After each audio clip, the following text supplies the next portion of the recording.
আজি হৈছে আপোনালোকৰ ৰবিবাৰ আৰু অহাকালি হ'ল আপোনালোকৰ সোমবাৰ আৰু সোমবাৰে মাৰ্কেট ক'ত অ'পেন হ'ব সেই বিষয়ে সকলোৱে জানিবলৈ খুবেই ইচ্ছুক হৈ আছে আৰু ময়ো খুবেই আগ্ৰহী হৈ আছোঁ আৰু সেই বিষয়ে এনালাইচিছ এটা মই আগবঢ়াব বিচাৰিছোঁ আৰু এনালাইচিছটো হ'ল এনেধৰণৰ যে মানে মাৰ্কেট অহাকালি ক'ত অ'পেন হ'ব এইখিনি জানিবলৈ হ'লে প্ৰথমতে আমি জানিব লাগিব প্ৰিভিয়াছ ডে অৰ্থাৎ ইয়াৰ আগৰ দিনাখন মাৰ্কেটটো ক'ত অ'পেন হৈছিলে আৰু ক'ত ক্ল'জিং দিছিলে তাৰ অ'পেন ক্ল'জিং আৰু কি কয় সেই অ'পেন ক্ল'জিঙত ক'ত কেনেকুৱা ধৰণৰ ছাপৰ্ট এৰিয়া হৈছিলে ৰেজিষ্টেঞ্চ এৰিয়া হৈছে সেইবোৰ আমি জানিব লাগিব তো পোনপ্ৰথমতে সেইখিনি আমি ড্ৰ কৰি লৈছোঁ ছাপৰ্ট এৰিয়া আৰু ৰেজিষ্টেঞ্চ এৰিয়া ছাপৰ্ট এৰিয়া আপোনালোকে দেখা পাইছে 25,380-82 ইয়াত ছাপৰ্ট লৈ একেবাৰে ৰেজিষ্টেঞ্চ বনাইছে 25,660লৈকে। তো এতিয়া কথাটো হ'ল মাৰ্কেটটো কিহৰ ভিত্তিত আমি ক'ব পাৰিম যে অহাকাইলৈ মাৰ্কেটটো গেপ আপ খুলিব নে গেপ ডাউন খুলিব।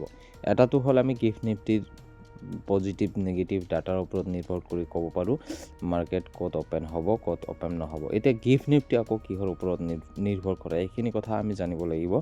গিফ্ট নিফটি নিৰ্ভৰ কৰে নিউজ ইভেণ্টৰ ওপৰত, তাৰপিছত ৱাই ডাটা, FII আৰু DIR বাইং আৰু চেলছৰ ওপৰত নিৰ্ভৰ কৰে গিফ্ট নিফটিৰ ডাটাখিনি।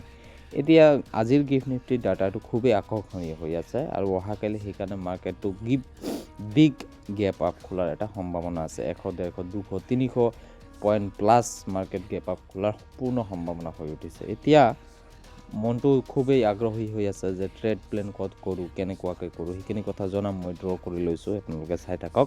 তাৰ আগতে জনাম যে গিফ্ট নিফটি পজিটিভ কিয় হৈ আছে। সেই পজিটিভটো এইটো কাৰণতে হৈ আছে যে American Donald Trump president of America তেখেতে বিভিন্ন দেশৰ ওপৰত হকে বিহকে টেৰিফ লগাই আছে, আপোনালোকে সেইটো সকলোৱে জানে। আৰু সেই টেৰিফটো লগোৱাৰ কাৰণে মাৰ্কেটটো কি হৈ আছে দিনক দিনে তললৈ গতি কৰি আছে আৰু সদ্যহতে এই মাৰ্কেটটো নিৰ্ভৰ কৰে টেৰিফৰ ওপৰতেই। টেৰিফ কম বেছি কৰিলে মাৰ্কেটটো মানে আপ ডাউন কৰি থাকে। যোৱা দুদিনমান আগতে এটা মানে নিউজ আহিছে, সেই নিউজটো হ'ল কি যে ডনাল্ড ট্ৰাম্পে হকে বিহকে টেৰিফ এতিয়া অন্যান্য দেশৰ ওপৰত লগাব নোৱাৰিব। এই ক্ষেত্ৰত দেশৰ সৰ্বোচ্চ ন্যায়ালয় আমেৰিকাৰ সৰ্বোচ্চ ন্যায়ালয়ে এই ক্ষেত্ৰত ডনাল্ড ট্ৰাম্পক এক সকিয়নি প্ৰদান কৰিছে আৰু তেখেত কোন হয় বুলি প্ৰশ্নবোধক কৰিছে যে যাৰ তাৰ ওপৰত তেওঁ টেৰিফ কিয় লগাব। এইটোৰ ওপৰত নিৰ্ভৰ কৰি মাৰ্কেট এটা পজিটিভ মানে ভাইব এটা ক্ৰিয়েট হৈছে। সেইকাৰণে মাৰ্কেটটো গেপ আপ খোলাৰ পূৰ্ণ সম্ভাৱনা উঠিছে। এতিয়া গেপ আপ খুলিলে মাৰ্কেটটো ক'ত অ'পেন হ'ব সেই বিষয়ে মই আপোনালোকক অকণমান মোৰ এটা আইডিয়া দিব বিচাৰিছোঁ।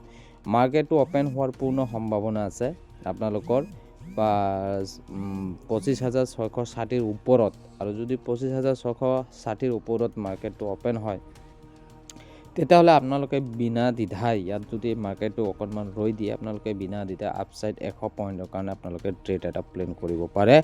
আৰু যদি মাৰ্কেটটো কিবা কাৰণত যদি 25,500 তলত আহে আপোনালোকে ডাউন ছাইড ট্ৰেড